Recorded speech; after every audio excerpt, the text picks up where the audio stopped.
going to look at a classic aero looper and a favorite of mine, the Viper at Six Flags Darien Lake. This ride opened in 1982 as the park's first coaster and has a length of 3,103 feet. This also held the record for the most inversions on a coaster from 1982 to 1987, passing the previous record holder Carolina Cyclone at Carowinds with 4, and was beaten by the now defunct Vortex at Kings Island, which has 6. This coaster will also be celebrating its 40th anniversary this season. We'll be reviewing the ride and judge it based on these 4 categories: layout, intensity, and smoothness. Are they exciting, average, or boring? And lastly, re-rideability. Is it a one and done for the credit kind of ride? Is this a cool, I'd go on it every time I visit? Or I need to ride this multiple times when I visit? I will not hold the fact that Darien Lake uses one train ops against this ride, as it would be unfair. And for the most part, even with that, the ops team on this ride, every time I've experienced it, have always been among the best in the park. Let's go through the ride layout and experience. This ride begins with a small dip out of the station and a right turn into the 121-foot tall lift hill. It then does a small pre-drop into a banked right turn, which leads into the 75-foot first drop.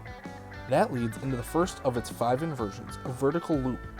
Then it does a slight bank turn to the left and enters its second and third inversions, the ride's batwing element. For those who don't know what a batwing is, it's a half corkscrew that enters a half loop, only to go into another half loop and half corkscrew. This ends up acting as a turnaround element and sends the car running in the direction it came from. In this case, it does one half corkscrew to the left into the 2 half loops and enters a half corkscrew to the right. From here, it enters a small upwards turn to the right and enters the mid-course brake. It then exits into a bank drop to the right and enters the clockwise double corkscrews. There are some low-hanging tree branches in this area, which leads to a nice head chopper moment as well. It then takes these at a speed and pace where you get a bit of hang time on these as well.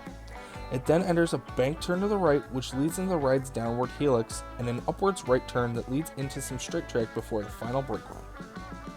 And that's a ride through Viper. So how does it rank in our 4 categories? Layout. I give this an exciting. It's not super simplistic like some aero loopers that are drop, inversions, turn, helix. It's very similar, but does have the diversity of elements as well as elevation changes that spice it up. It was also designed for this plot of land. Among aero loopers, it could be considered a middle-of-the-road kind of one, especially considering the bigger and loopier ones they would build after this. But for this park, it hits all the marks. Intensity.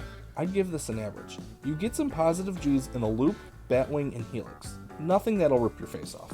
And if you're in the back, you can get a pop of airtime off the pre-drop and the first drop.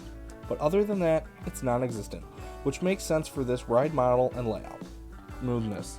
Now, aero coasters are known for their janky transitions, and Viper is no exception. However, on this one, unless I'm really looking for it, or the conditions are just off, I really don't notice them on this ride.